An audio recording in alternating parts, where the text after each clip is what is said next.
Երբ հայկական բանակը մտավ Մանվել Գրիգորյանի առանձնատունը 1998 թվականի դեկտեմբերին, նրանք գտան մի բան,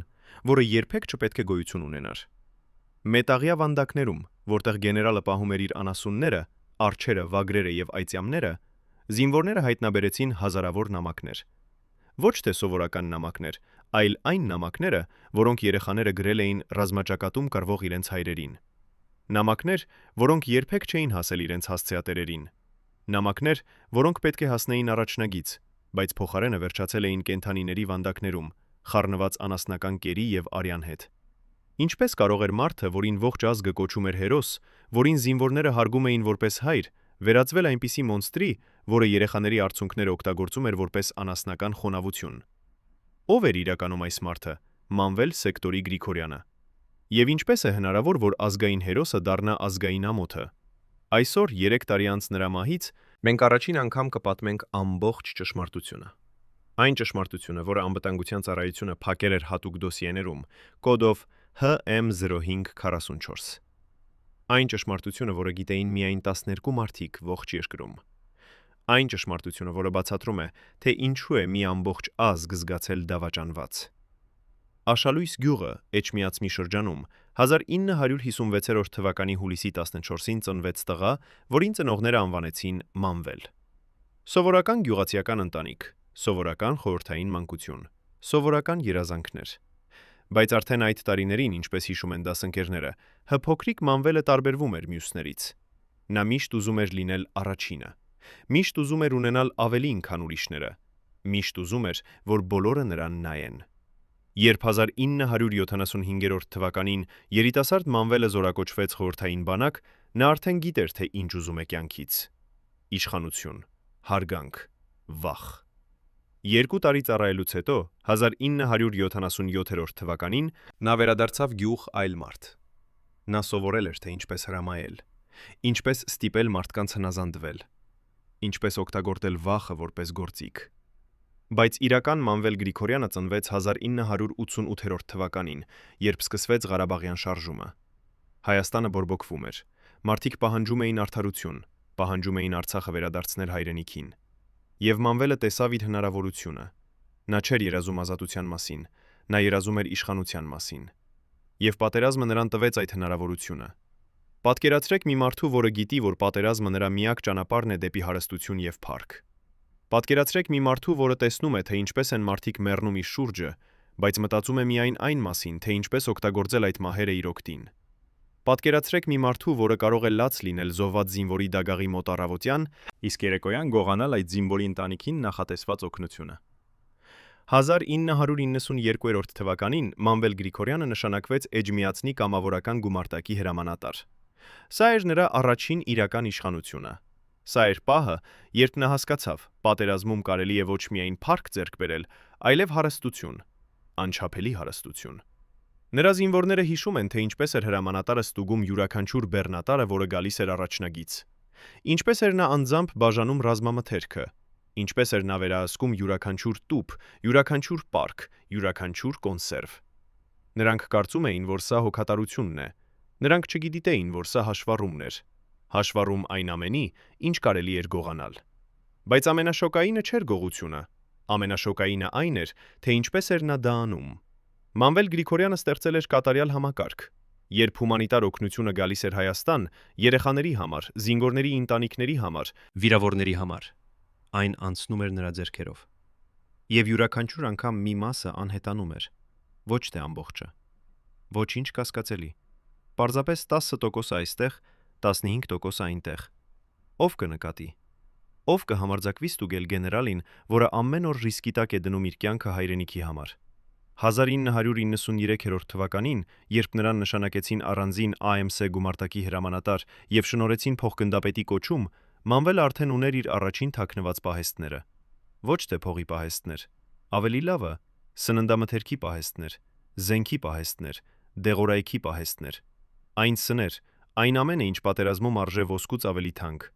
Իսկ ժողովուրդը նրան սիրում էր։ Երբ նա այցելում էր Երևան, մարդիկ ծափահարում էին նրան փողոցում։ Երբ նա խոսում էր հեռուստատեսությամբ, ամբողջ երկիրը լսում էր նրա յուրաքանչյուր բառը։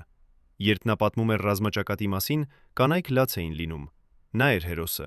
նա էր փրկիչը։ Նա էր այն մարդը, ով պաշտպանում էր հայրենիքը։ Բայց գիշերները, երբ կրակոցները լռում էին, Երբ զինվորները քնած էին իրենց խրամատներում, Մանվել Գրիգորյանը նստում էր իր ստաբում եւ հաշվարկում։ Հաշվարկում էր, թե քանի տուփ կոնսերվ է եկել այսօր, քանիսը կարելի է վաճառել սև շուկայում, քանի փող կարելի է ստանալ մեկ ավտոմատի համար, քանի դոլար կարող է բերել մեկ տուփ ամերիկյան դեղամիջոց։ 1994 թվականին, երբ նրան շնորհեցին գնդապետի կոչում, Մանվել Գրիգորյանը արդեն էր միլիոնատեր։ Ոչ ոք չգիտեր այդ մասին։ Փողերը պահվում էին տարբեր անուններով, տարբեր բանկերում, տարբեր երկրներում, բայց դրանք կային, եւ դրանք աճում էին ամեն օր, ամեն շաբաթ, ամեն ամիս։ Իսկ նջսկ նամակները, այն նամակները, որոնք երեխաները գրում էին իրենց հայրերին ռազմաճակատում, շարունակում էին գալ։ Հազարավոր նամակներ։ Հայրիկ, մենք սպասում ենք քեզ։ Հայրիկ, մայրիկը ասում է, որ դու հերոս ես։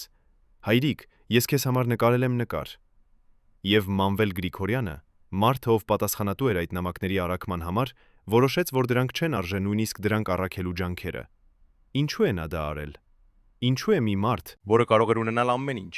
հարգանք, փառք, իշխանություն, ընտրել այդպիսի անկում։ Ինչ է կատարվում մարդու հոգում, երբ նա որոշում է, որ երեխայի արցունքները նրա համար ոչինչ չեն նշանակում։ 1996 թվականին Մանվել Գրիգորյանը նշանակվեց առաջին կորպուսի հրամանատար եւ ստացավ գեներալ-մայորի կոչում։ Սա էր գագաթնակետը։ Սա էր պահը, երբ նա դարձավ անդորրագործելի։ Գեներալ-մայոր, կորպուսի հրամանատար, ազգային հերոս։ Ով կհամարձակվեր նրան դիպչել։ Ով կհամարձակվեր նրան հարցնել, թե որտեղից են այդ փողերը։ Ով կհամարձակվեր ստուգել նրա պահեստները։ Նրա տանը սկսեցին հայտնվել կենդանիներ։ Առաջինը եղավ արջը, հսկայական շագանակագույն արջ, որին նա պահում էր մետաղյա վանդակում իր բակում։ Մարդիկ կարծում էին, որ սա տարօրինակությունն է, հարուստ մարդու ճոխություն։ Նրանք չգիտեին, որ այդ արջը սնվում էր այն սննդով, որը նախատեսված էր զինվորների համար։ Նրանք չգիտեին, որ այդ վանդակի հատակին ընկած էին այն նամակները, որոնք երբեք չէին հասել իրենց հասցեատերերին։ 1999 թվականին Մանվել Գրիգորյանը դարձավ Սահմանապահ զորքերի ընկերության խորհրդի նախագահ։ Դա նշանակում էր, որ նա վերահսկում էր ամբողջ հումանիտար օգնությունը, որը գալիս էր զինվորների համար։ Դա նշանակում էր, որ նա վերահսկում էր ամբողջ ֆինանսական հոսքը։ Դա նշանակում էր, որ նա դարձել էր անհասանելի։ Իսկ նրա կենդանիների հավաքածուն աճում էր։ Արջերից հետո եկան վագրերը, հետո այծյամները, հետո առյուծները։ Նրա տունը վերածվեց անասնաբանական այգու։ Բայց ոչ սովորական անասնաբանական այգու։ Այս կենդանիները սնվում էին ավելի լավ, քան զինվորները ռազմաճակատում։ Այս կենդանիները ստանում էին ավելի լավ բուժօգնություն, քան վիրավոր զինվորները հիվանդանոցներում։ Եվ ամենաանհավատալին այն էր, որ ոչ ոք ոչինչ չէր ասում։ Բոլորը տեսնում էին, բոլորը գիտեին, բայց բոլորը լռում էին, որովհետև Մանվել Գրիգորյանը չէր պարզապես գեներալ, նա էր համակարգ։ Համակարգ, որը կերակրում էր հարյուրավոր մարդկանց։ Համակարգ, որը պաշտպանում էր հարյուրավոր ընտանիքների։ Համակարգ, որը կարող էր ոչնչացնել յուրաքանչյուրին, ով համարձակվեր խոսել։ 1999 թվականին նրան շնորհեցին գեներալ-լեյտենանտի կոչում, 2 աստղ, բարձրագույն զինվորական կոչումներից մեկը, եւ այդ պահին Մանվել Գրիգորյանը գիտեր, որ նա անպարտելի է, նա կարող էր անել ամեն ինչ, նա կարող էր վերցնել ամեն ինչ, նա կարող էր ոչնչացնել ամեն ինչ, վենինչ, բայց կար մի բան, որը նա չէր կարող վերահսկել՝ ժամանակը, պատմությունը,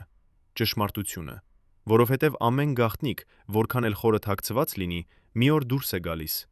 Ամեն ստախոսություն, որքան էլ լավ կառուցված լինի, մի օր փլվում է։ Ամեն մոնստր, որքան էլ լավ դիմակավորված լինի, մի օր ցույց է տալիս իր իրական դեմքը։ Եվ Մանվել Գրիգորյանի դեմքը սկսեց երևալ, երբ 1999 թվականից հետո նա դարձավ պաշտպանության նախարարի տևակալ մարտական պատրաստության հարցերով, նրա իշխանությունը հասավ գագաթնակետի։ Նա վերահսկում էր ամբողջ բանակի մարտական պատրաստությունը։ Նա որոշում էր, թե ով ինչ կստանա։ Նա որոշում էր, թե որ զոզորամասը կստանա նոր զենք, իսկ որը՝ հին։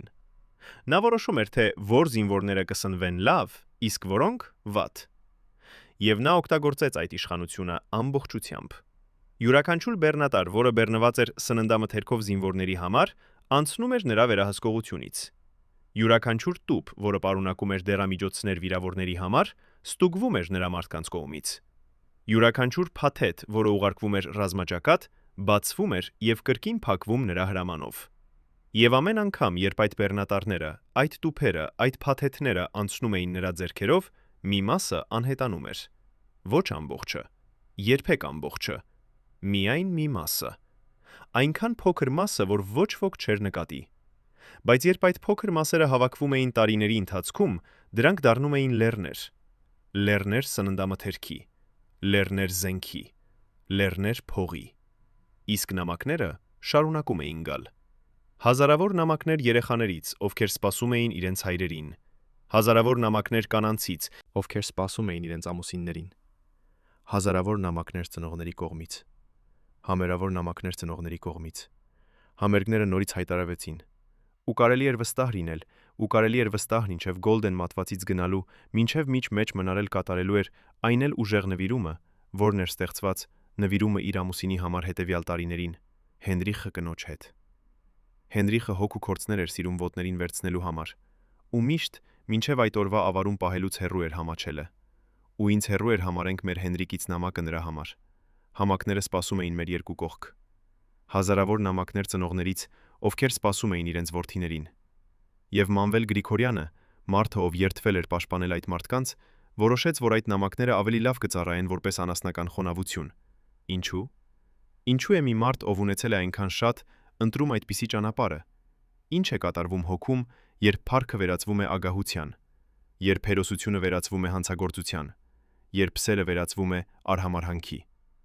Պատասխանը գտնվում է ոչ թե հոգեբանության մեջ, այլ պատմության մեջ, որովհետև Մանվել Գրիգորյանը չէր առաջին մարդը, ով անցել է այդ ճանապարհով, եւ նա չէր լինելու վերջինը։ Պատմությունը լի է մարդկանցով, ովքեր սկսել են որպես հերոսներ եւ վերջացրել որպես մոնստրեր։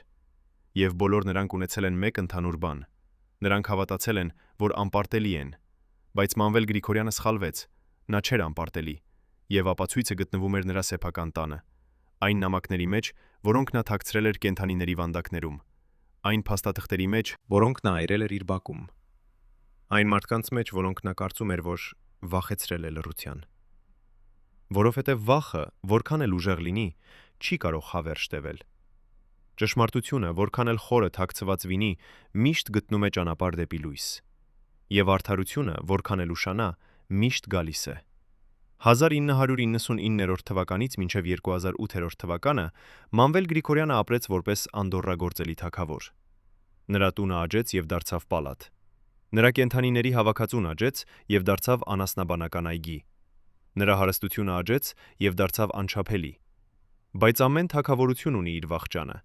եւ Մանվել Գրիգորյանի թագավորությունը սկսեց փլվել այն պահից, երբ նա կարծեց, որ կարող է մտտնել քաղաքականություն։ 2012 թվականին նա ընտրվեց ազգային ժողովի падգամավոր։ Սա պետք է լիներ նրա վերջնական հաղթանակը։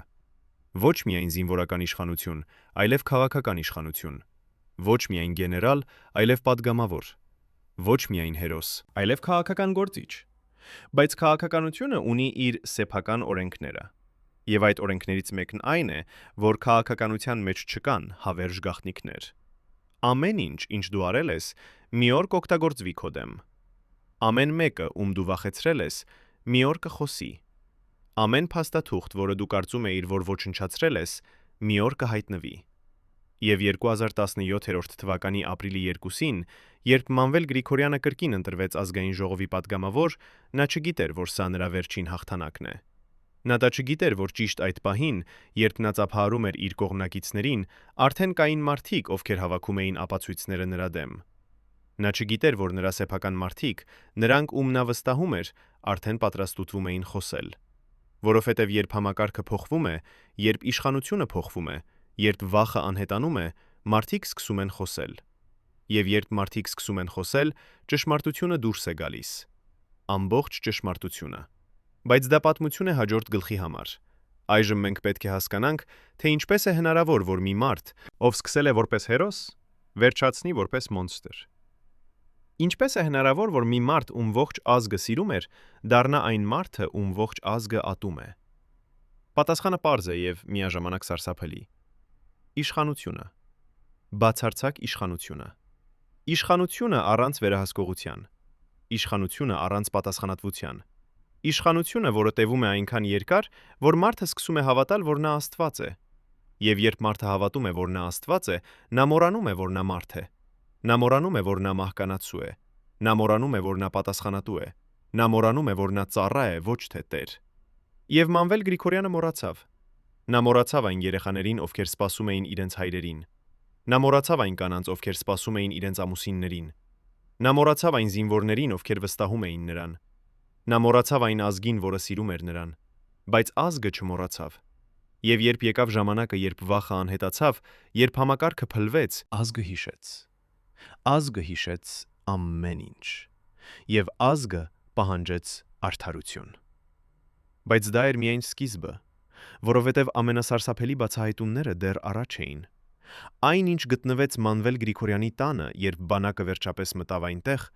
անցնում էր ամենավատագույն երևակայությունները։ Բայց նախքան մենք պատմենք այդ մասին, մենք պետք է հասկանանք մեկ այլ բան։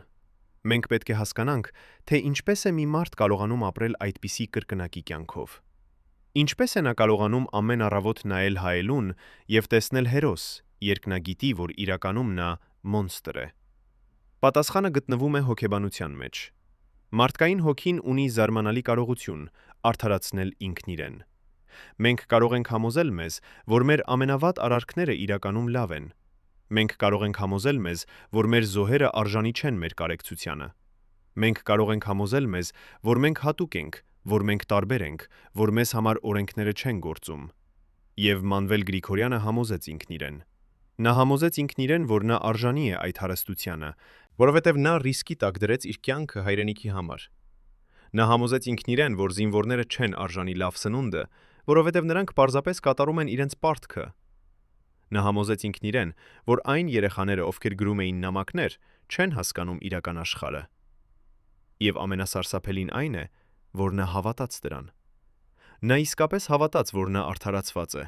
Նա իսկապես հավատաց, որ նա հատուկ է։ Նա իսկապես հավատաց, որ նա անպարտելի է։ Բայց յուրաքանչյուր մարդ, որքան էլ հզոր լինի, ունի իր թույլ կողմը։ Եվ Մանվել Գրիգորյանի թույլ կողմը եղավ նրա ագահությունությունը։ Նա չէր կարող դադարել։ Նա միշտ ուզում էր ավելին, ավելի շատ փող, ավելի շատ իշխանություն, ավելի շատ կենդանիներ, ավելի շատ ամեն ինչ։ Եվ այդ ագահությունը վերջապես ոչնչացրեց նրան, որովհետև երբ դու ուզում ես ամեն ինչ, դու վերջում կորցնում ես ամեն ինչ։ Երբ դու փորձում ես վերցնել ավելին, քան քեզ պատկանում է, դու վերջում կորցնում ես նույնիսկ այն, ինչ ունեիր։ Եվ Մանվել Գրիգորյանը կորցրեց ամեն ինչ։ Բայց ոչ միանգամից, ոչ մեկ օրում։ Դա եղավ դանդաղ, ցավոտ գործընթաց, որը տևեց տարիներ։ Գործընթաց, որը սկսվեց այն պահից, երբ նա որոշեց, որ կարող է մտնել քաղաքականություն, որովհետև քաղաքականությունը ունի իր սեփական օրենքները։ Եվ այդ օրենքներից մեկն այն է, որ քաղաքականության մեջ չկան հավերժ դաշինքներ։ Այսօր քո ընկերը վաղը կարող է լինել քո թշնամին։ Այսօր քեզ պաշտպանողը վաղը կարող է լինել քեզ մեղադրողը։ Եվ Մանվել Գրիգորյանը սա չհասկացավ։ Նա կարծում էր, որ նրա զինվորական իշխանությունը նրան կպաշտպանի քաղաքական աշխարհում։ Նա կարծում էր, որ նրա անցյալի հերոսությունը նրան կպաշտպանի ներկայի հանցագործություններից։ Նա կարծում էր, որ նրա վախեցրած մարդիկը կշարունակեն լռել։ Բայց նա սխալվեց։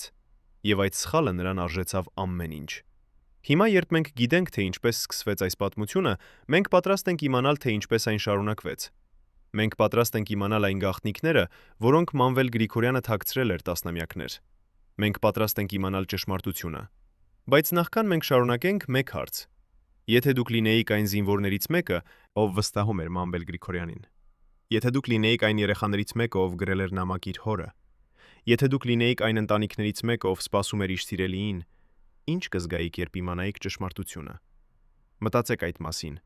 որովհետև այդ զգացումները, այդ դավաճանության զգացումը, այդ ցասումի զգացումը, այդ ցավի զգացումը, դրանք են, որ բացատրում են, թե ինչու Մանվել Գրիգորյանի պատմությունը դեռևս այնքան կարևոր է այսօր։ Դա ոչ միայն մի մարդու պատմություն է, դա ամբողջ համակարգի պատմություն է։ Համակարգի, որը թույլ տվեց մի մարդու գողանալ երեխաների նամակները։ Համակարգի, որը թույլ տվեց մի մարդու սնել իր կենդանիներին զինվորական սննդով։ Համակարգի, որը թույլ տվեց մի մարդու ապրել որպես թագավոր, մինչդեռ նրա զինվորները մեռնում էին սովից։ Եվ այդ համակարգը դեռևս գոյություն ունի։ Ոչ այնպես բացահայտ, ոչ այնպես ագրեսիվ, բայց այն դեռևս այնտեղ է։ Եվ մինչև մենք չհասկանանք, թե ինչպես այն աշխատում է, մինչև մենք չհասկանանք, թե ինչպես այն թույլ տվեց Մանվել Գրիգորյանին անել այն, ինչ նա արեց, մենք չենք կարող կանխել, որ դա կրկին տեղի ունենա։ Այդ իսկ պատճառով այս պատմությունը կարևոր է։ Ոչ միայն որպես պատմություն մի մարդու անկման մասին, այլ որպես զգուշացում։ Զգուշացում մեզ բոլորիս համար։ Զգուշացում այն մասին, թե ինչ է տեղի ունենում, երբ մենք թույլ ենք տալիս իշխանությանը կենտրոնանալ մեկ մարդու ձեռքում։ Երբ մենք թույլ ենք տալիս վալիս վախին լռեցնել ճշմարտությանը։ Երբ մենք թույլ ենք տալիս համակարգին դառնալ ավելի կարևոր, քան մարդիկը։ Մինչև վերջին պահը ես հավատացի, որ մենք կփրկվենք։ Ասում է Մանվել Գրիգորյանի անձնական պահակազորի նախկին սպան, ձեռքերը դեռևս դողում են 35 տարի անց։ Ինչ գիտեր այս մարդը, ինչ մենք չգիտենք։ Այսօր, առաջին անգամ 35 տարվա ընթացքում 3 նախկին անդամներ անվտանգության ծառայության ներքին շրջանակից խոսում են այն գաղտնիքների մասին, որոնք պահել են տասնամյակներ։ Նրանց բացահայտումները կփոխեն այն ամենը, ինչ դուք կարծում էիք, որ գիտեք ռեժիմի վերջին օրերի մասին։ Մեկ նախկին սպա պատմում է, թե ինչպես էր գեներալը յուրաքանչյուր գիշեր ստուգում իր գաղտնի թունելները, պատրաստ փախուստի։ Մեկ այլ վկա բացահայտում է, որ Մանվելի մոտ եղել է ամբողջական ցուցակ նրանց անուններով, ովքեր պետք է անհետանային հեղափոխությունից հետո։ Երրորդ մարդը, որը պատասխանատու էր փաստաթղթերի ոչնչացման համար, ցույց է տալիս լուսանկարներ այն դոսիեներից, որոնք նա չկարողացավ այրել ժամանակին։ Ինչու են նրանք խոսում հենց հիմա։ Ինչու են նրանք ռիսկի տակ դնում իրենց կյանքը բացահայտելու ճշմարտությունը։ Եվ ամենակարևորը, ինչ են նրանք դեռևս թաքցնում։ Երբ Մանվել Գրիգորյանը դարձավ պաշտպանության նախարարի տեղակալ 2003 թվականին, նրա առաջին հրամանը եղավ ստեղծել հատուկ բաժին հումանիտար օգնության համակարգում։ Պաշտոնական անունը եղավ Զինվորական սոցիալական ապահովության վարչություն։ Իրականում դա եղավ կատարյալ մեքենա գողության համար։ Յուրաքանչյուր բեռնատար, որը բեռնված էր սմնդամթերքով, դեղամիջոցներով, հագուստով զինվորների համար, պետք է անցներ այս վարչության որակի ստուգումից։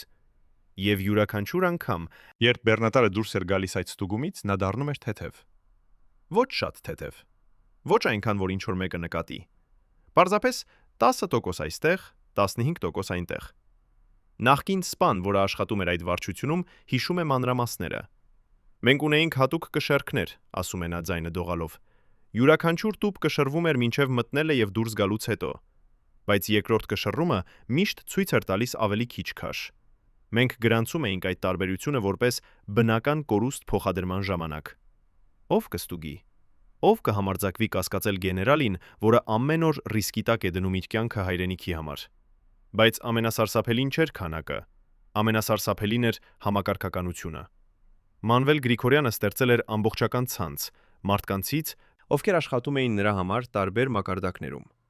Մեկը պատասխանատու էր սննդամթերքի համար, մեկ ուրիշը դեղամիջոցների համար, երրորդը զենքի համար։ Եվ բոլորը հաշվետու էին միայն նրան։ Բոլորը գիտեին միայն իրենց մասը, ոչ ոք չտեսնում էր ամբողջ պատկերը։ Դա էր նրա հանճարեղությունը, ասում է մեկ այլ նախկին սպա։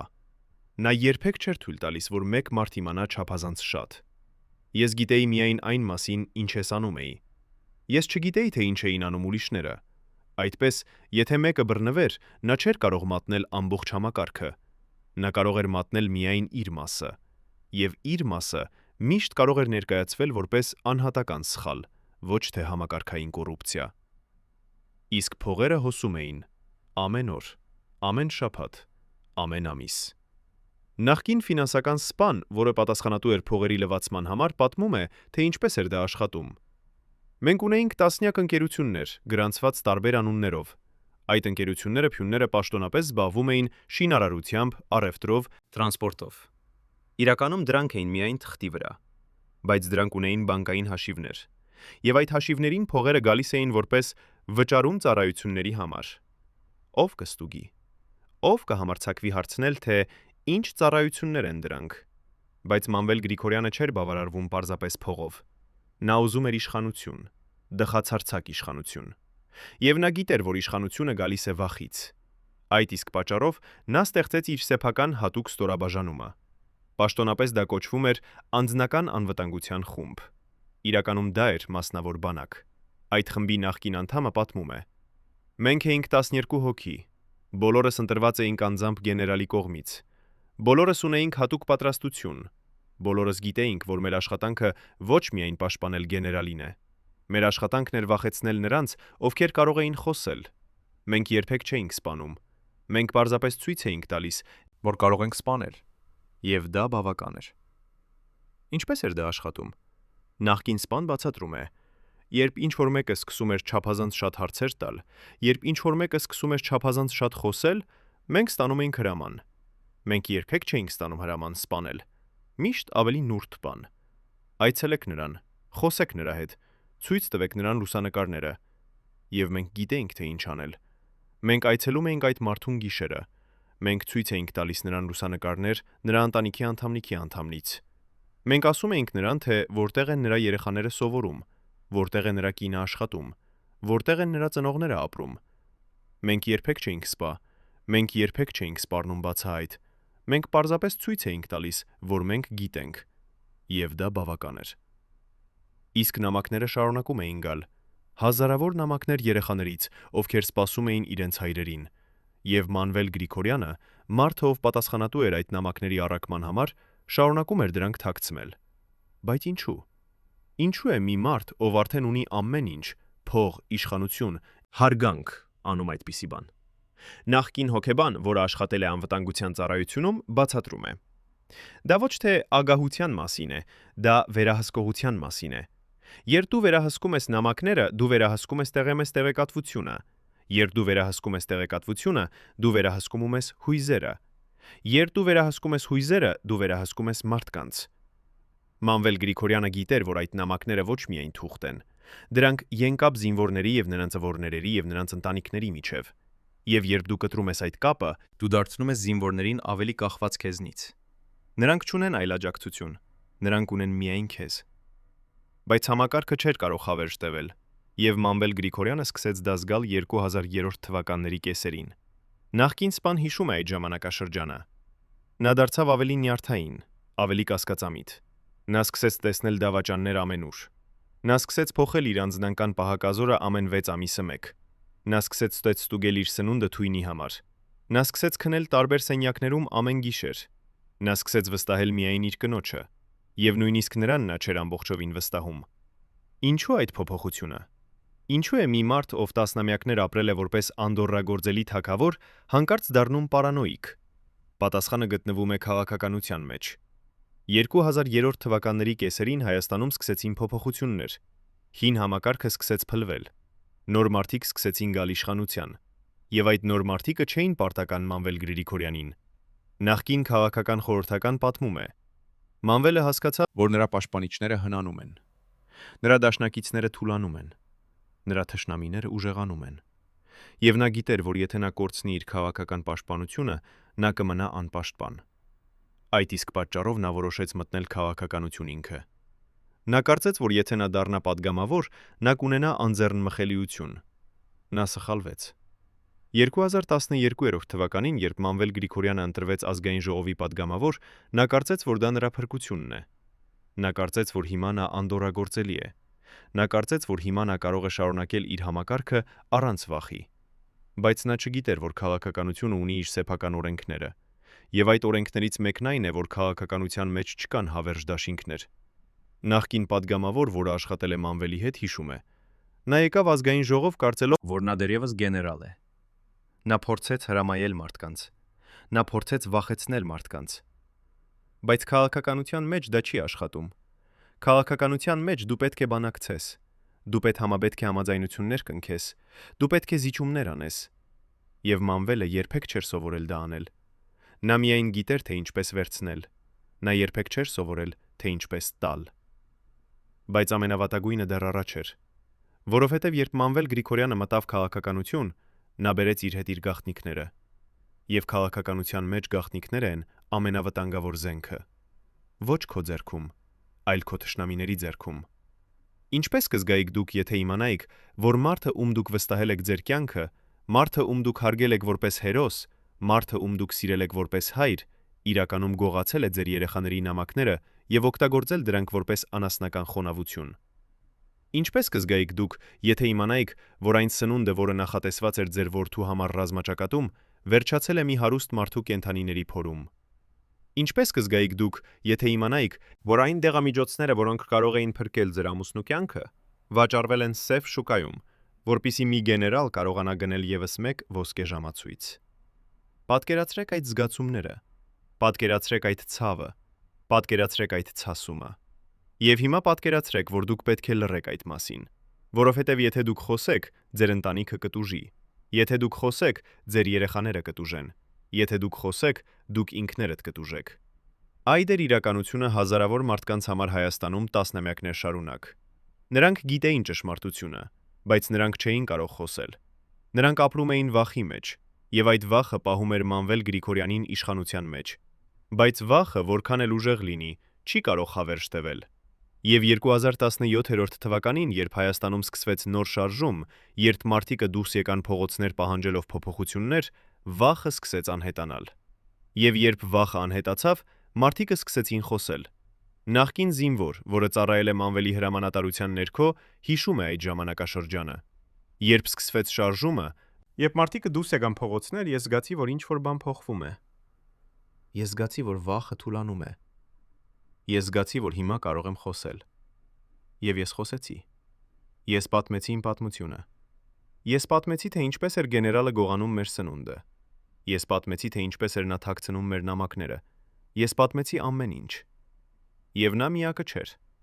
Տասնյակ, հարյուրավոր, հազարավոր մարդիկ սկսեցին խոսել։ Յուրաքանչյուրը պատմեց իր պատմությունը։ Յուրաքանչյուրը բացահայտեց իր գաղտնիքը։ Եվ երբ բոլոր այդ պատմությունները միավորվեցին, երբ բոլոր այդ գաղտնիքները բացահայտվեցին, ամբողջ ճշմարտությունը դուրս եկավ։ Ամբողջ սարսափելի, անհավատալի, սրտաբեկ ճշմարտությունը։ Բայց դեռ մնում էր մեկ հարց. որտեղ էին ապացույցները, որտեղ էին փաստաթղթերը,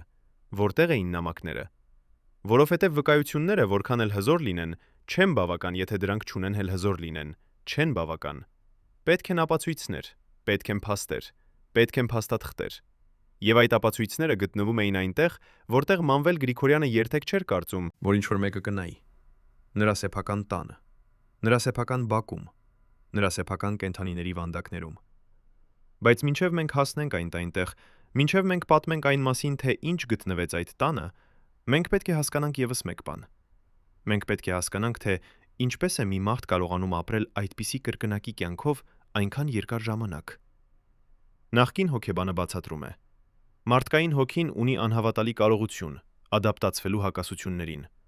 Մենք կարող ենք միաժամանակ պահել երկու հակասական ճշմարտություններ մեր գլխում։ Մենք կարող ենք հավատալ, որ մենք լավ մարդիկ ենք, նույնիսկ երբ մենք անում ենք վատ բաներ։ Մենք կարող ենք համոզել մեզ, որ մեր զոհերը արժանի չեն մեր կարեկցությանը։ Մենք կարող ենք համոզել մեզ, որ մենք հատուկ ենք, որ մեզ համար օրենքները չեն գործում։ Եվ Մանվել Գրիգորյանը դա արեց կատարյալ կերպով։ Նա ապրում էր երկու կյանք միաժամանակ։ Մեկ կյանքում նա էր ազգային հերոսը, գեներալը, պաշտպանիչը, մյուս կյանքում նա էր գողը, խարդախը, դավաճանը։ Եվ նա կարողացավ պահել այդ երկու կյանքները առանձին տասնամյակներ շարունակ։ Բայց ամեն գաղտնիք ունի իր ժամկետը։ Եվ Մանվել Գրիգորյանի գաղտնիքների ժամկետը լրացավ 2018 թվականին։ Ինչպես կարող էր մի մարդ, ով ունեցել է այնքան շատ իշխանություն, այնքան շատ փող, այնքան շատ պաշտպանություն, վերջապես ընկնել։ Ինչ փոխվեց։ Ով դավաճանեց նրան։ Եվ ամենակարևորը, ինչու հենց այդ պահին։ Բայց դա պատմություն է հաջորդ գլխի համար։ Հիմա մենք պետք է հասկանանք, որ Մանվել Գրիգորյանի անկումը չէր պարզապես մի մարդու անկում։ Դա էր ամբողջ համակարգի անկում։ Համակարգի, որը թույլ տվեց նրան անել այն, ինչ նա արեց։ Համակարգի, որը պաշտպանեց նրան տասնամյակներ շարունակ։ Համակարգի, որը վերջապես փլվեց, երբ մարդիկը որոշեցին, որ բավական է։ Եվ այդ որոշումը փոխեց ամեն ինչ։ Ինչպես կզգայիք դուք այդ պահին։ Երբ տասնամյակներ լռելուց հետո դուք վերջապես կարող եք խոսել։ Երբ տասնամյակներ վախենալուց հետո դուք վերջապես կարող եք պատմել ձեր պատմությունը։ Երբ տասնամյակներ տառապելուց հետո դուք վերջապես կարող եք պահանջել արդարություն։ Այդ զգացումն էր, որը տիրում էր Հայաստանին 2018 թվականին։ Ազատության զգացումը, հույսի զգացումը, արդարության զգացումը։ Եվ այդ զգացումն էր, որը վերջապես տապալեց Մանվել Գրիգորյանին։ Որովհետև երբ մարդիկը չեն վախենում, երբ մարդիկը չեն լռում, երբ մարդիկը պահանջում են ճշմարտություն, ոչ մի իշխանություն, որքան էլ ուժեղ լինի, չի կարող դիմակայել։ Երբ Մանվել Գրիգորյանը չդիմակայեց, կարող էր նա փախչել, կարող էր նա թաքնվել, կարող էր նա օգտագործել իր փողերը, իր կապերը, իր իշխանությունը խուսափելու արդարությունից։ Այո, նա կարող էր, բայց նա չարեց։ Ինչու՞։ Նախկին սպան, որը մնաց նրա հետ մինչև վերջ, պատմում է. Նա հավատում էր, որ նա դեռևս անդորրագործելի է։ Նա հավատում էր, որ նրա կապերը նրան կպաշտպանեն։ նա հավատում էր, որ ամեն ինչ կանցնի, ինչպես միշտ։ Նա սխալվեց։ Բայց նույնիսկ երբ նրան ձերբակալեցին, նույնիսկ երբ նրան տարան բանտ, նա դեռևս հավատում էր, որ նա կվերադառնա։ Նա մինչև վերջ հավատում էր, որ նա հատուկ է։ Բայց նա չէր հատուկ։ Նա էր պարզապես մի մարդ, ով ունեցել էր չափազանց շատ իշխանություն, չափազանց երկար ժամանակ։ Եվ երբ այդ իշխանությունը վերջապես վերցվեց նրանից, երբ այդ պաշտպանությունը վերջապես անհետացավ, երբ այդ վախը վերջապես լքեց մարդկանց, ճշմարտությունը դուրս եկավ։ Ամբողջ սարսափելի ճշմարտությունը։ Եվ այդ ճշմարտությունը գտնվում էր նրա տանը, նրա բակում, նրա կենդանիների վանդակներում, սպասելով, որ ինչ-որ մեկը գա եւ գտնի այն։ Եվ ինչ-որ մեկը եկավ։ Պատկերացրեք, որ դուք եք այն 12 մարդկանցից մեկը, ովքեր գիտեին ամեն ինչ Մանվել Գրիգորյանի մասին, յուրաքանչյուր բժշկական գաղտնիք, յուրաքանչյուր փախուստի պլան, յուրաքանչյուր թաքնված թունել Երևանի տակ։ Այժմ պատկերացրեք, որ դուք պետք է ընտրեք պահպանել ձեր հավատարմություն, Թե փրկել ձեր կյանքը։ 2018 թվականի դեկտեմբերի 22-ին այդ մարդիկը կատարեցին ընտրություն, որը փոխեց Հայաստանի պատմությունը։ Ինչն ստիպեց նրանց դավաճանել իրենց գերագույն ղեկավարին։ Նախկին անվտանգության սպան, որը պատասխանատու էր գաղտնի թունելների համար, այսօր առաջին անգամ ցույց է տալիս քարտեզները։ Մեկ այլ վկա բացահայտում է, որ գեներալը յուրաքանչյուր գիշեր անձամբ ստուգում էր փախուստի 3 տարբեր ուղիներ։ Երրորդ մարդը պատմում է, թե ինչպես էր Մանվելը պահում հատուկ հեռախոս, միայն մեկ համարով, որը կապում էր նրան անմիջապես օտար դեսպանատան հետ։ Բայց ամենաանհավատալին այն է, որ այդ թունելներից մեկը տանում էր ուղակի դեպի օդանավակայան, մյուսը դեպի Վրաստանի սահման, իսկ երրորդը դեպի մի վայր, որը նույնիսկ այսօր մնում է դասակարգված։ Ինչու էր գեներալին անհրաժեշտ 3 փախուստի ուղի միաժամանակ։ Ումից էր նա այդքան վախենում։ Եվ ինչու այդ թունելները երբեք չօգտագործվեցին այն պահին, Երբ դրանք ամենից անհրաժեշտ էին։ երբ Մանվել Գրիգորյանը դարձավ գեներալ-լեյտենանտ 2003 թվականին, նրա մարմինը արդեն սկսել էր դավաճանել նրան։ Նախկին անձնական բժիշկը, որը ստիպված էր լռել 18 տարի, այսօր խոսում է առաջին անգամ։ Նրա ձեռքերում են բժշկական քարտերը, որոնք երբեք չպետք է տեսնեին լույսը։ Այդ քարտերը պատմում են պատմություն, որը Մանվելը թաքցրել էր նույնիսկ իր ամենամոտ մարդկանցից։ Նա սկսեց ունենալ դողացող ձեռքեր 2003 թվականից, պատմում է բժիշկը, ձայնը դեռևս լի վախով։ Առաջին անգամ ես նկատեցի դա, երբ նա փորձեց ստորագրել փաստաթուղթ, եւ գրիչը թափվեց նրա ձեռքից։ Նա նայեց ինձ այնպիսի հայացքով, որը հստակ ասում էր. եթե դու ինչ-որ մեկին պատմես այդ մասին, քո ընտանիքը կտուժի։ Ես լռեցի, բայց դողը չդադարեց, այն միայն վատթարացավ։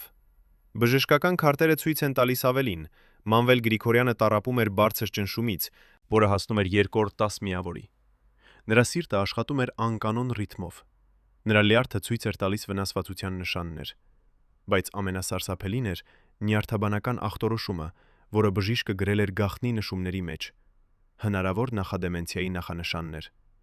Նա սկսեց մոռանալ բաներ, շարունակում է բժիշկը։ Առաջին անգամ դա եղավ 2003 թվականին։ Նա կանչեց ինձ կեսգիշերին եւ հարցրեց, թե ով եմ ես։ Երբ ես հիշեցրի նրան, որ ես նրա անձնական բժիշկն եմ 10 տարի,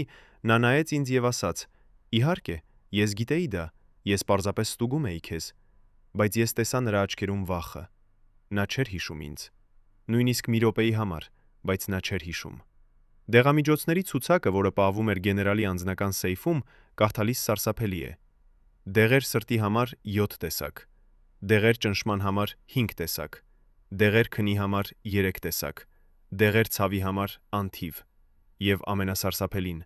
դեղեր հիշողության համար, որոնք պատվիրվում էին անմիջապես Գերմանիայից եւ արժենում էին $500 յուրաքանչյուր տուփը։ Մարդ, որը որոշում էր միլիոնների ճակատագիրը, դողում էր, երբ բարձրանում էր աթոռից, ասում է բժիշկը։ Մարդը, որը վախեցնում էր ամբողջ երկիրը, վախենում էր մութից։ Մարդը, որը պահանջում էր բացարձակ հնազանդություն, չէր կարող հիշել, թե ինչ էր ուտել նախորդ օրը։ Բայց նա շարունակում էր խաղալ իր դերը։ Ամեն առավոտ նա դիմահարդարվում էր, հագնում էր իր համազգեստը, դնում էր իր մեդալները եւ դուրս էր գալիս որպես անպարտելի գեներալ։ Իսկ գիշերները նա լաց էր լինում իր անկողնում, վախենալով, որ մի օր նրա մարմինը կդադարի հնազանդվել նրան։ Բայց Մանվելը չէր միակ մարդը, ով գիտեր իր իրական վիճակի մասին։ Նրա կինը Հրանուշը նույնպես գիտեր, եւ նա օգտագործեց այդ գիտելիքը։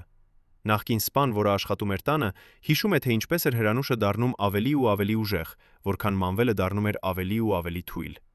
Նա սկսեց կայացնել որոշումներ նրա անունից, պատմում է սպան։ Առաջին անգամ դա եղավ 2005 թվականին։ Գեներալը հիվանդ էր, ուներ բարձր ջերմություն Եվ պետք է կայացնել կարևոր որոշում։ Հրանուշը մտավ նրա սենյակ, մնաց այնտեղ 5 րոպե եւ դուրս եկավ ասելով, որ գեներալը որոշել է այսպես եւ այնպես։ Ոչ ոք չհամարձակվեց հարցնել, թե արդյոք դա իսկապես գեներալի որոշումն էր։ Եվ սկսած այդ պահից Հրանուշը դարձավ իրական իշխանությունը տանը։ Բայց նույնիսկ Հրանուշը չէր կարող կանխել անխուսափելին։ Մանվելի մարմինը շարունակում էր քայքայվել։ Նրա հիշողությունը դառնում էր ավելի ու ավելի վատ։ Նրա ձեռքերը դողում էին ավելի ու ավելի ուժեղ։ Նրա քայլքը դառնում էր ավելի ու ավելի անվստահ։ Եվ ամենասարսափելին, նրա միտքը սկսեց շփոթվել անցյալի եւ ներկայի միջև։ Նա սկսեց խոսել մարդկանց հետ, ովքեր արդեն մահացել էին, պատմում է բժիշկը։ Նա սկսեց պատմել պատմություններ, որոնք երբեք չէին տեղի ունեցել։ Նա սկսեց մեղադրել մարդկանց բաներում, որոնք նրանք երբեք չէին արել։ Եվ երբ մենք փորձում էինք նրան ուղղել, նա զայրանում էր եւ սպառնում էր մեզ։ Այդպես որ մենք սովորեցինք պարզապես համաձայնվել նրա հետ։ Նույնիսկ երբ նա ասում էր բաներ, Որոնք ակնհայտ սխալ էին։ իսկ դեղերի քանակը շարունակում էր աճել։ 2010 թվականին Մանվել Գրիգորյանը ընդունում էր 21 տարբեր դեղամիջոց օրական։ 21։ Նրա անձնական բժիշկը պետք է պատրաստեր հատուկ աղյուսակ, որպիսի չշփոթվի, թե որ դեղը երբ պետք է տրվի։ Եվ նույնիսկ այդ աղյուսակով կային օրեր, երբ Մանվելը մերժում էր ընդունել դեղերը։ Նա ասում էր, որ մենք փորձում ենք նրան թունավորել, հիշում է բժիշկը։ Նա ասում էր, որ դեղերը փոխարինված են թույնով։ Նա պահանջում էր, որ ես առաջինը համտեսեմ յուրաքանչյուր դեղահատ նրա աչքի առաջ։ Եվ նույնիսկ դրանից հետո նա երբեմն մերժում էր դրանք ընդունել։ Նա ավելի շատ վախենում էր թունավորումից, քան իր հիվանդություններից։ Այդ վախը չէր անհիմն, որովհետև Մանվել Գրիգորյանը գիտեր, որ նա ստեղծել էր բազմաթիվ թշնամիներ։ Նա գիտեր, որ կային մարդիկ, ովքեր ուզում էին նրա մահը։ Նա գիտեր, որ նրա սեփական մարդիկը կարող էին դավաճանել նրան։ Եվ այդ գիտելիքը վերածվեց պարանոյայի, որը սպառեց նրա վերջին տարիները։ Նախկին անվտանգության սպան պատմում է, թե ինչպես էր գեներալը ստուգում իր սնունդը։ Նա ուներ հատուկ մարդ, որը համտեսում էր յուրաքանչյուր ճաշ նախքան նա ուտելը։ Բայց դա բավական չէր։ Նա նաև պահանջում էր, որ ճաշը պատրաստվի նրա աչքի առաջ։ Նա նաև պահանջում էր, որ բոլոր բաղադրիչները գնվեն տարբեր խանութներից տարբեր օրերին։ Նա նաև պահանջում էր, որ խոհարարը փոխվի ամեն շաբաթ։ Նա այնքան վախենում էր թունավորումից, որ երբեմն նախընտրում էր չուտել, քան ռիսկի տակ դնել։ Բայց ամենասարսափելին էր գիշերները։ Նախկին պահակը, որը պահպանում էր գեներալի ննջասենյակը, հիշում է այդ գիշերները սարսափով։ Նա չէր քնում նույն սենյակում 2 գիշեր անընդմեջ։ Նա ուներ 5 տարբեր ննջասենյակ, եւ նա ընտրում էր, թե որտեղ քնել միայն վերջին րոպեին։ Նույնիսկ ես, նրա անձնական պահակը, չէի գիտեր, թե որտեղ է նա քնելու, մինչև նա չմտներ սենյակ եւ չփակեր դուռը։ Եվ նույնիսկ այդ դռները, դրանք էին զրահապատ, հատուկ պատվիրված Իսրայելից, յուրաքանչյուրը արժեր $10,000։ Իսկ թունելները, այն գաղտնի թունելները, որոնք Մանվելը կառուցել էր իր տան տակ։ Նախկին շինարարը, Որը մասնակցել էր դրանց կառուցմանը, այսօր առաջին անգամ խոսում է դրանց մասին։ Մենք սկսեցինք կառուցել դրանք 2002 թվականին, պատմում է նա։ Գեներալը անձամբ ցույց տվեց, թե որտեղ պետք է լինեն մուտքերը, որտեղ պետք է տանեն ելքերը։ Նա անձամբ ստուգեց յուրաքանչյուր մետր։ Նա անձամբ փորձարկեց յուրաքանչյուր դուռ։ Եվ երբ մենք ավարտեցինք, նա ստիպեց մեզ բոլորին ստորագրել փաստաթուղթ, որ մենք երբեք ոչ ոքի չենք պատմի այդ մասին։ Եվ հետո նա ուղարկեց մեզ աշխատելու արտասահման։ Նա ուզում էր համոզված լինել, որ մենք չենք լինի Հայաստանում, եթե ինչ-որ մեկը սկսի հարցեր տալ։ Առաջին թունելը տանում էր դեպի Զվարթնոց օդանավակայան։ 2 կիլոմետր երկարությամբ, 3 մետր լայնությամբ, բավականաչափ բարձր, որպիսի մարդ կկարողանա քայլել ուղիղ։ Պատերը էին բետոնե, հատակը էր սալարկված, առաստաղը էր ամրացված մետաղյա հենարաններով։ Եվ ամեն 100 մետրը մեկ էին լամպեր, որոնք աշխատում էին անկախ էլեկտրական համակարգից։ Գեներալը ասում էր, որ եթե ինչ-որ բան տեղի ունենա, եթե նա ստիպված լինի փախչել, նա պետք է կարողանա հասնել օդանավակայան 10 րոպեում, պատմում է շինարարը։ Նա ասում էր, որ նա ունի մշտական պատրաստ ինքնաթիռ օդանավակայանում, որը կարող է թռչել ցանկացած պահի։ Նա ասում էր, որ նա ունի հատուկ համաձայնություն օդանավակայանի տնօրենի հետ, որ այդ ինքնաթիռը կարող է թռչել առանց որևէ ստուգման։ Երկրորդ թունելը տանում էր դեպի Վրաստանի սահման, ավելի երկար, ավելի նեղ, ավելի վտանգավոր, բայց նա գոյություն ուներ, եւ Մանվելը ստուգում էր այն ամեն ամիս։ Նախկին պահակը հիշում է այդ ստուգումները։ Մենք մտնում էինք թունել կեսգիշերին, գեներալը, ես եւ եւս երկու սպա։ Մենք քայլում էինք ամբողջ երկարությամբ, ստուգում էինք յուրաքանչյուր լամպ, յուրաքանչյուր դուռ, յուրաքանչյուր ելք։ Դա տևում էր 3 ժամ, եւ ամբողջ այդ ժամանակ գեներալը չէր խոսում։ Նա պարզապես քայլում էր եւ ստուգում։ Կարծես նա պատրաստվում էր այն օրվա համար, երբ նրան կհարկավոր լինի օգտագործել այդ թունելը։ Բայց երրորդ թունելը, այն թունելը, որի մասին ոչ ոք չի խոսում նույնիսկ այսօր, այն թունելը, Որի վերջնակետը դեռևս մնում է գաղտնիք։ Շինարարը լռում է, երբ հարցնում ենք այդ մասին, պահակը լռում է, բժիշկը լռում է, բայց նրանց աչքերում տեսնում ենք վախը։ Այն վախը, որը ասում է, որ կան գաղտնիքներ, որոնք դեռևս չափազանց վտանգավոր են բացահայտելու համար։ Ինչու՞։ Ուր էր տանում այդ երրորդ թունելը։ Ում հետ էր այն կապում Մանվել Գրիգորյանին։ Եվ ինչու այդ գաղտնիքը դեռևս պահպանվում է, նույնիսկ երբ Մանվելը մահացել է։ Բայց մենք գիտենք մեկ բան։ Մենք գիտենք, որ այդ երրորդ թունելը կառուցվել է վերջինը։ Մենք գիտենք, որ այն կառուցվել է 2010 թվականին։ Եվ մենք գիտենք, որ Մանվելը ստուգել է այն միայն մեկ անգամ, 2017 թվականի դեկտեմբերին, ճիշտ 1 ամիս առաջ, քան նրա ձերբակալությունը։ Արդյոք նա գիտեր, որ վերջը մոտենում է։ Արդյոք նա պատրաստվում էր փախուստի։ Արդյոք նա ուներ պլան, որը մենք դեռևս չգիտենք։ Նախկին քաղաքական խորհրդականը, որը աշխատել է Մանվելի հետ, ասում է, որ այո։ Նա գիտեր, որ ինչ-որ բան փոխվում է, պատմում է նա։ Նա զգում էր, Որ նրա պաշտպանիչները թուլանում են։ Նա տեսնում էր, որ նոր իշխանությունը չի վախենում նրանից այնպես, ինչպես հինը։ Նա հասկանում էր, որ նրա ժամանակը լրանում է, բայց նա չէր ուզում հավատալ դրան։ Նա մինչև վերջ հավատում էր, որ նա կարող է գտնել ելք։ Նա մինչև վերջ հավատում էր, որ նրա կապերը, նրա փողերը, նրա իշխանությունը նրան կփրկեն։ Բայց կար մեկ բան, որը Մանվելը չէր կարող վերահսկել՝ նրա սեփական մարմինը։ 2017 թվականին, երբ նա ընտրվեց ազգային ժողովի падգամավոր երկրորդ անգամ, նրա առողջական վիճակը արդեն էր քայքայված։ Նախկին բժիշկը հիշում է այդ ժամանակաշրջանը որպես ամենավատը։ Նա ուներ օրեր, երբ նա չէր կարող հիշել իր սեփական անունը, պատմում է բժիշկը։ Նա ուներ օրեր, երբ նա չէր ճանաչում իր սեփական կնոջը։ Նա ուներ օրեր, ներօրեր, երբ նա չէր կարող քայլել առանց օգնության։ Բայց նա շարունակում էր գնալ ազգային ժողով։ Նա շարունակում էր հանդիպումներ անցկացնել։ Նա շարունակում էր խոսել հեռուստատեսությամբ։ Ինչպես? Դեղերի միջոցով։ Մենք նրան տալիս էինք այնպիսի դեղեր, որոնք ժամանակավորապես բարձրացնում էին նրա ուշադրությունը, նրա հիշողությունը, նրա էներգիան։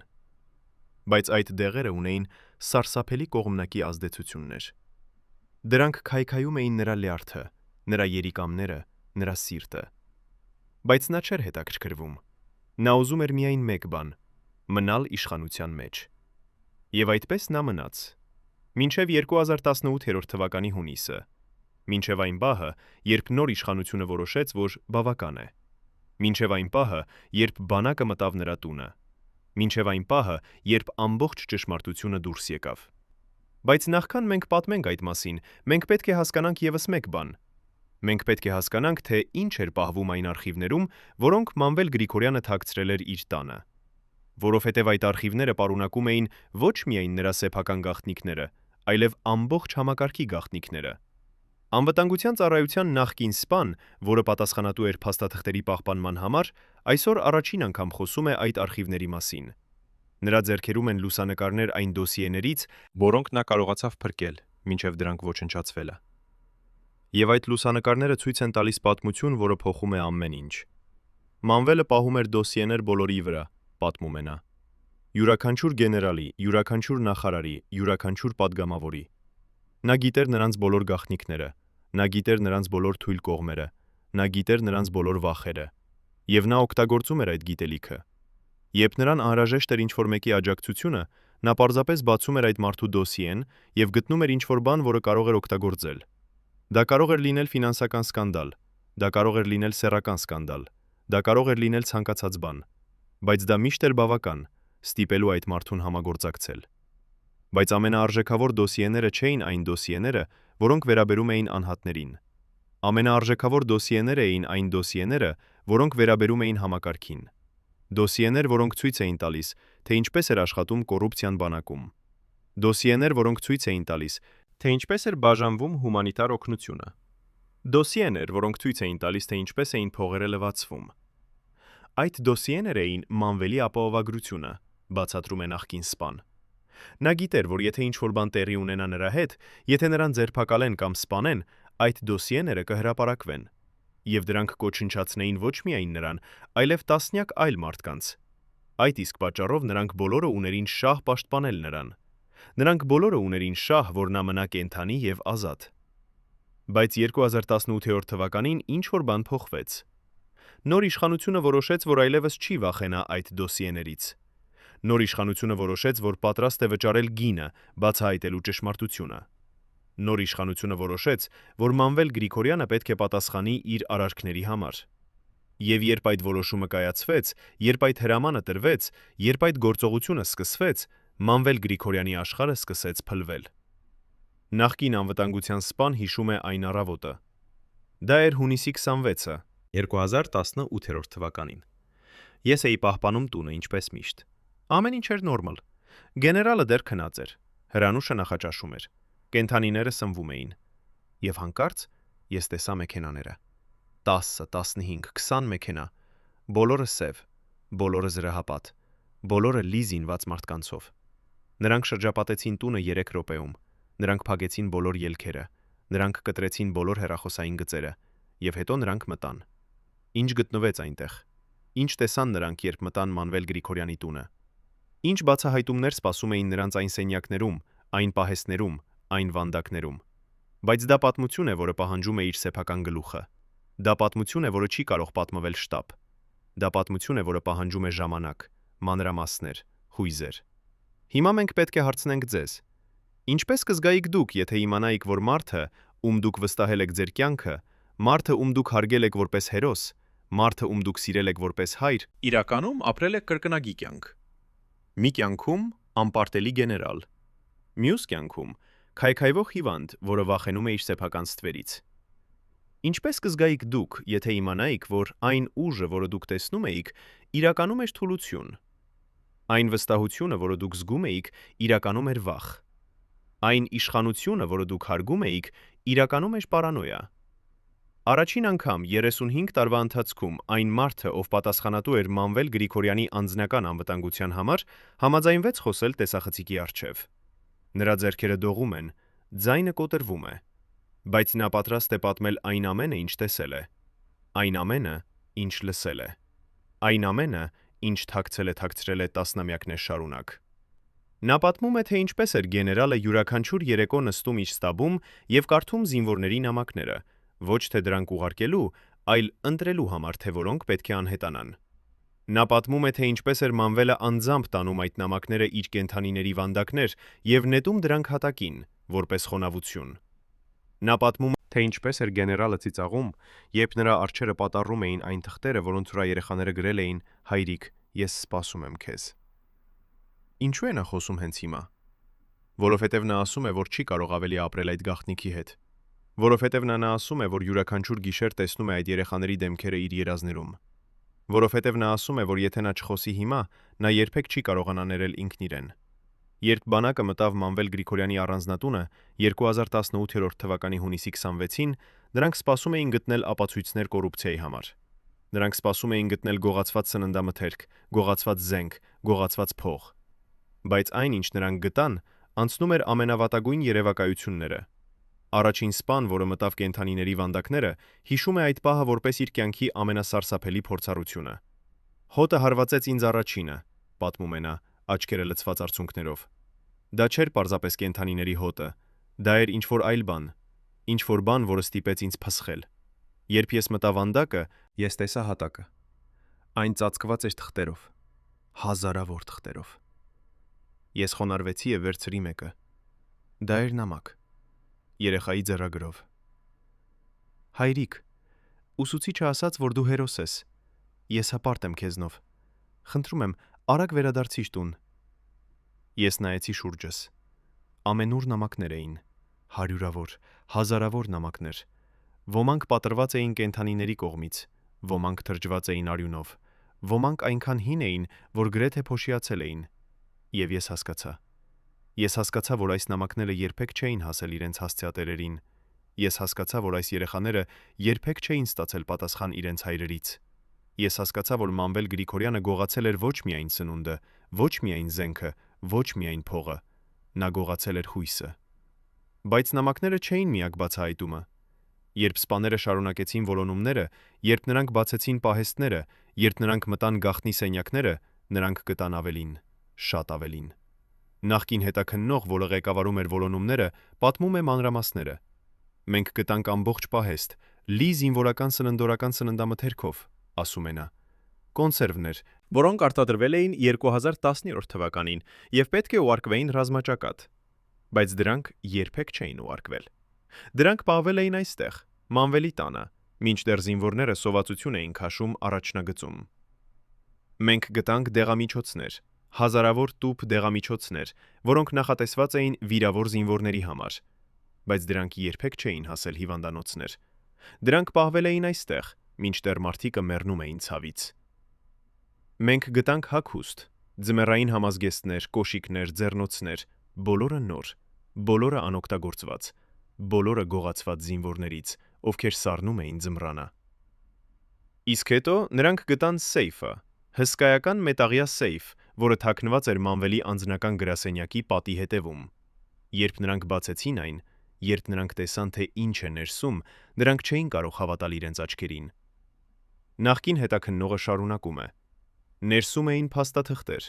հարյուրավոր, հազարավոր փաստաթղթեր, դոսիեներ յուրաքանչյուր կարևոր մարդու վրա Հայաստանում,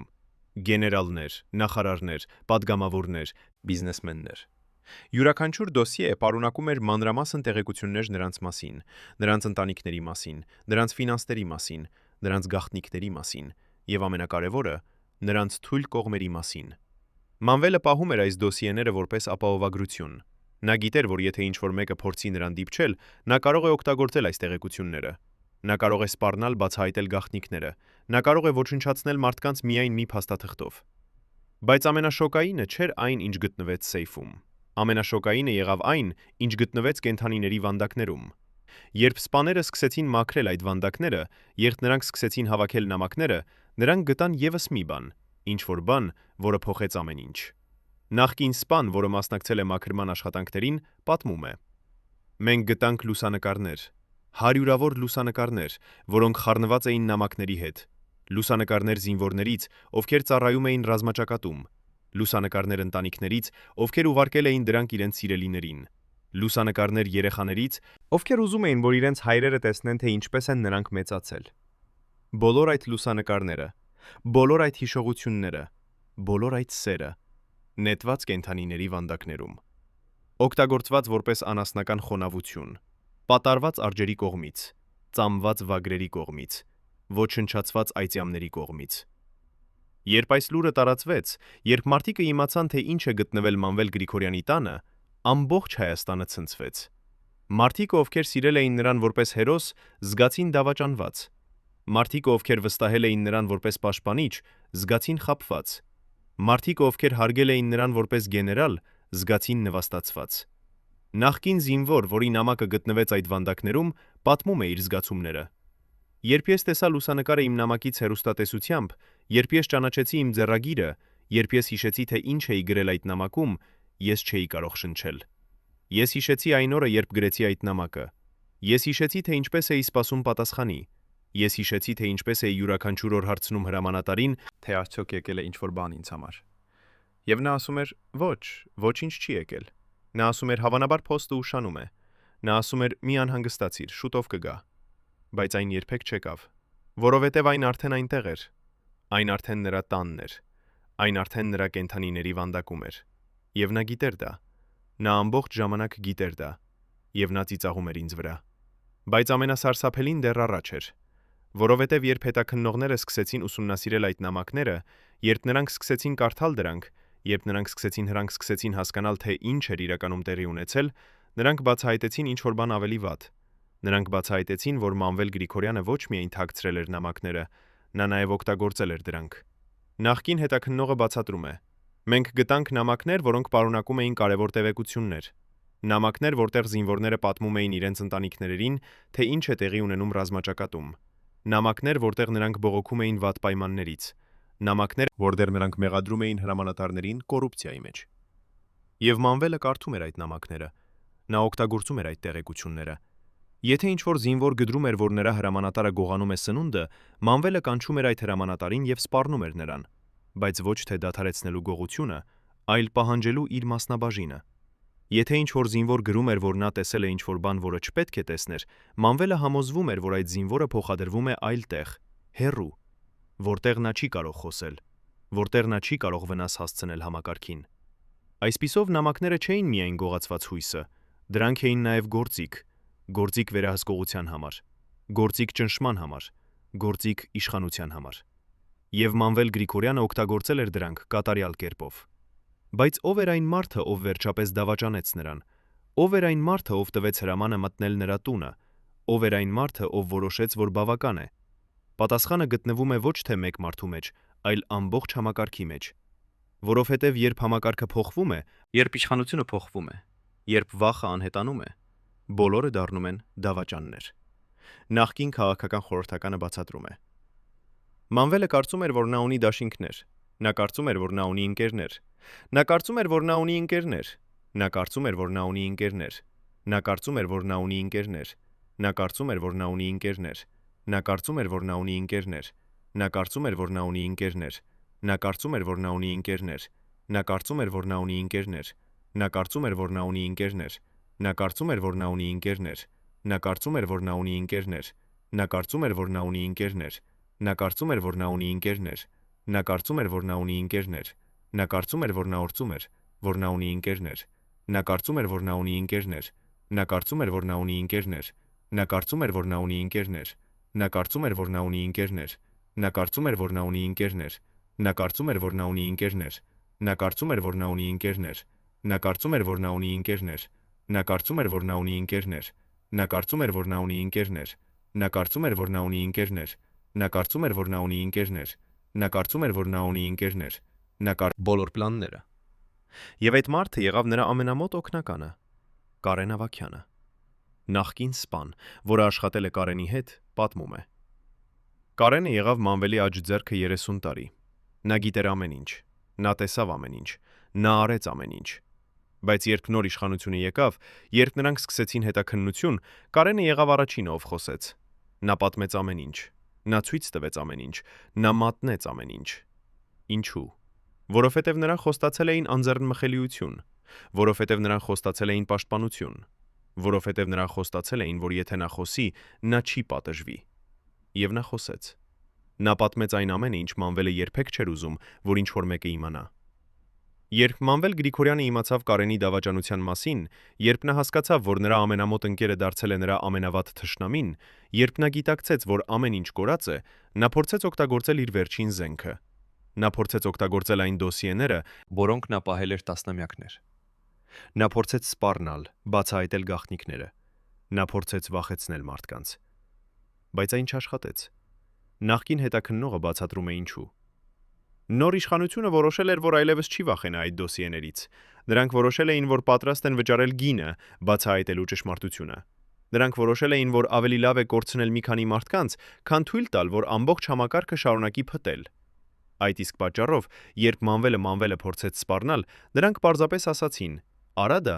բացահայտիր գաղտնիքները, մենք պատրաստ ենք»։ Եվ Մանվելը հասկացավ, որ նա կորցրել է իր վերջին զենքը։ Նա հասկացավ, որ նա այլևս ոչինչ չունի։ Նա հասկացավ, որ ամեն ինչ վերջացել է։ 2018 թվականի հունիսի 26-ին, երբ բանակը մտավ Մանվել Գրիգորյանի տունը, երբ նրանք ձերբակալեցին նրան, երբ նրանք տալան նրան բանտ, նա դեռևս հավատում էր, որ դա ժամանակավոր է։ Նա դեռևս հավատում էր, որ նրա կապերը նրան կփրկեն։ Նա դեռևս հավատում էր, որ նրա փողերը նրան կազատեն։ Նա դեռևս հավատում էր, որ նա հատուկ է։ Բայց նա սխալվում էր։ Նախկին բանտարկյալը, որը կիսել է խցիկը Մանվելի հետ, պատմում է, թե ինչպես էր գեներալը ապրում բանտում։ Նա չէր կարող հավատալ, որ դա տեղի է ունենում նրա հետ։ Նա ամեն օր ասում էր, որ շուտով նա կազատվի։ Նա ամեն օր ասում էր, որ դա սխալ է։ Նա ամեն օր ասում էր, որ նրանք չեն կարող դա անել նրա հետ։ Բայց օրերը անցնում էին, շաբաթները անցնում էին, ամիսները անցնում էին, եւ նա դեռևս բանտում էր։ Եվ դանդաղ, շատ դանդաղ, նա սկսեց հասկանալ ճշմարտությունը։ Նա սկսեց հասկանալ, որ նա այլևս չէ անդորրագործելի։ Նա սկսեց հասկանալ, որ նա այլևս չէ հատուկ։ Նա սկսեց հասկանալ, որ նա պարզապես մի մարդ է, ով կատարել է սարսափելի բաներ, եւ հիմա բա պետք է պատասխանի դրանց համար։ Բայց նույնիսկ բանտում, նույնիսկ երբ նա կորցրել էր ամեն ինչ, Մանվել Գրիգորյանը չէր ցույց տալիս ֆեգե։ Նա չէր ցույց տալիս զղջում։ Նա չէր ցույց տալիս կարեկցություն իր զոհերի նկատմամբ։ Նախկին բանտարկյալը շարունակում է. Նա միշտ ասում էր, որ նա արեց այն, ինչ պետք է աներ։ Նա միշտ ասում էր, որ նա պաշտպանեց հայրենիքը։ Նա միշտ ասում էր, որ զինվորները չեն հասկանում իրական աշխարհը։ Նա երբեք չընդունեց, որ նա սխալվել է։ Նա երբեք չընդունեց, որ նա վնասել է մարդկանց։ Նա երբեք չընդունեց, որ նա դավաճանել է այն ազգին, որը վստահել էր նրան։ Մանվել Գրիգորյանը մնաց բանտում 2 տարի։ 2 տարի, որի ընթացքում նրա առողջությունը շարունակեց վատթարանալ։ 2 տարի, որի ընթացքում նրա հիշողությունը շարունակեց թուլանալ։ 2 տարի, որի ընթացքում նրա մարմինը շարունակեց քայքայվել։ Եվ 2020 թվականի նոյեմբերի 19-ին նրա ճանապարհը հասավ իր ավարտին։ Նախկին բժիշկը, որը բուժում էր նրան բանտում, պատմում է վերջին օրերի մասին։ Նա այլևս չէր ճանաչում ոչ ոքի։ Նա այլևս չէր հիշում, թե որտեղ է։ Նա այլևս չէր հասկանում, թե ինչ է տեղի ունենում նրա հետ։ Նրա միտքը ամբողջովին շփոթված էր։ Նրա մարմինը ամբողջովին թուլացած էր։ Նրա հոգին ամբողջովին կոտրված էր։ Եվ վերջում, երբ նրա սիրտը դադարեց աշխատել, երբ նրա շնչառուաշնչառությունը դադարեց, երբ նրա կյանքը ավարտվեց, նա դեռևս չէր հասկացել, թե ինչ էր նա արել։ Նա դեռևս չէր հասկացել, թե ինչու էին մարդիկ այդքան ատում նրան։ Նա դեռևս չէր հասկացել, թե ինչու էր նա կորցրել ամեն ինչ։ Երբ Մանվել Գրիգորյանի մահվան լուրը տարածվեց, Հայաստանը չլաց եղավ։ Հայաստանը չզգաց կորուստ։ Հայաստանը զգաց թեթևություն։ Թեթևություն, որ այդ գլուխը վերջապես փակվել է։ Թեթևություն, որ այդ մարդը այլևս չի կարող վնասել ոչ ոքի։ Թեթևություն, որ արդարությունը, թեև ուշացած, վերջապես եկավ։ Բայց պատմությունը չավարտվեց այնտեղ, որովհետև Մանվել Գրիգորյանի մահից հետո սկսվեց ավելի մեծ հարց. ինչ անել այն համակարգի հետ, որը թույլ տվեց նրան անել այն, ինչ նա արեց։ Ինչ անել այն մարդկանց հետ, ովքեր օգնեցին նրան։ Ինչ անել այն ընտանիքների հետ, ովքեր տուժեցին նրանից։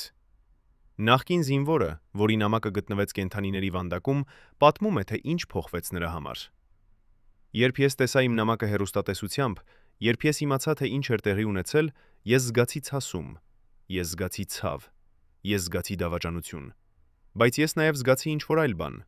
Ես զգացի, որ վերջապես ճշմարտությունը դուրս է եկել։ Ես զգացի, որ վերջապես մարդիկը գիտեն, թե ինչ է իրականում տեղի ունեցել։ Ես զգացի, որ վերջապես մենք կարող ենք սկսել բուժվել։ Որովհետև դուք չեք կարող բուժվել, մինչև դուք չգիտեք, թե ինչ է ձեզ վնասել։ Եվ հիմա մենք գիտենք։ Հիմա մենք բոլորս գիտենք։ Բայց բուժումը պահանջում է ժամանակ։ Բուժումը պահանջում է ջանք։ Բուժումը պահանջում է, որ մենք հասկանանք, թե ինչ է տեղի ունեցել եւ ինչու։ Եվ ամենակարևորը, բուժումը պահանջում է, որ մենք համոզվենք, որ դա երբեք չի կրկնվի։ Այսօր, 3 տարի անց, Մանվել Գրիգորյանի մահից Հայաստանը դեռևս փորձում է հասկանալ, թե ինչ է տեղի ունեցել։ Դեռևս փորձում է հասկանալ, թե ինչպես է հնարավոր, որ մի մարդ կարողացավ անել այդքան վնաս, այդքան երկար ժամանակ։ Դեռևս փորձում է հասկանալ, թե ինչպես է հնարավոր, որ ամբողջ համակարգ թույլ տվեց դրան տեղի ունենալ։ Նախկին քաղաքական վերլուծաբանը բացատրում է. Մանվել Գրիգորյանի պատմությունը ոչ միայն մի մարդու պատմությունն է, դա ամբողջ համակարգի պատմություն է։ Համակարգի, որը կառուցված էր վախի վրա։ Համակարգի, որը աշխատում էր լռության վրա։ Համակարգի, որը գոյատևում էր կոռուպցիայի վրա։ Եվ մինչև մենք չփոխենք այդ համակարգը, մինչև մենք չստեղծենք նոր համակարգ հիմնված թափանցիկության, պատասխանատվության եւ արդարության վրա, մենք ռիսկի տակ ենք դնում, որ մեկ այլ Մանվել Գրիգորյան կհայտնվի ապագայում։ Բայց կան նաև լույսի նշաններ, կան նաև հույսի նշաններ, կան նաև փոփոխության նշաններ։ Այսօր երիտասարդ սերունդը, որը մեծացել է Մանվել Գրիգորյանի պատմությունը լսելով, որոշել է, որ նրանք չեն թույլ տա, որ դա կրկնվի։ Նրանք որոշել են պայքարել կոռուպցիայի դեմ։ Նրանք որոշել են պահանջել թափանցիկություն։ Նրանք որոշել են կառուցել ավելի լավ ապագա։ Երիտասարդ ակտիվիստը, որը աշխատում է զինվորական բարեփոխումների վրա, պատմում է. Մանվել Գրիգորյանի պատմությունը սովորեցրեց մեզ մի կարևոր դաս։ Այն սովորեցրեց մեզ, որ լռությունը վտանգավոր է։ Այն սովորեցրեց մեզ, որ վախը ոչնչացնող է։ Այն սովորեցրեց մեզ, որ մենք պետք է միշտ խոսենք, նույնիսկ երբ դա վտանգավոր է։ Մենք պետք է միշտ պահանջենք ճշմարտություն։ նույնիսկ երբ դա անհարմար է։ Մենք պետք է միշտ պայքարենք արդարության համար, նույնիսկ երբ դա դժվար է։ Որովհետև եթե մենք չանենք դա, եթե մենք լռենք, եթե մենք թույլ տանք վախին մեզ վերահսկել, ապա մենք ռիսկի տակ ենք դնում, որ պատմությունը կրկնվի։ Եվ այդպես Մանվել Գրիգորյանի պատմությունը դառնում է ոչ միայն զգուշացում, այլև դաս։ Դաս այն մասին, թե ինչ է տեղի ունենում, երբ մենք թույլ ենք տալիս իշխանությանը կենտրոնանալ մեկ մարդու ձեռքում։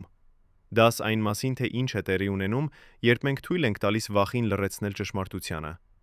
Դաս այն մասին, թե ինչ է տեղի ունենում, երբ մենք թույլ ենք տալիս համակարգին դառնալ ավելի կարևոր, քան մարդիկը։ Բայց ամենակարևոր դասը այն է, որ փոփոխությունը հնարավոր է։ Արդարությունը, թեև ուշացած, կարող է գալ։ Ճշմարտությունը, որքան էլ խորը թաքցված լինի, կարող է դուրս գալ։ Եվ մարդիկը, երբ նրանք միավորվում են, երբ նրանք հաղթահարում են իրենց վախը, երբ նրանք պահանջում են իրենց իրավունքները, կարող են փոխել ամեն ինչ։ Հարգելի հեռուստադիտողներ, եթե դուք հետևել եք այս ողբերգական պատմությանը մինչև վերջ, գրեք մեկնաբանություններում, թե որ քաղաքից եք։ Մեզ համար կարևոր է իմանալ, թե որտեղ է Մանվել Գրիգորյանը դեռևս հիշվում։ Եվ բաժանորդագրվեք ալիքին, չբաց թողնելու ճշմարտությունը պատմության կուռքերի մասին։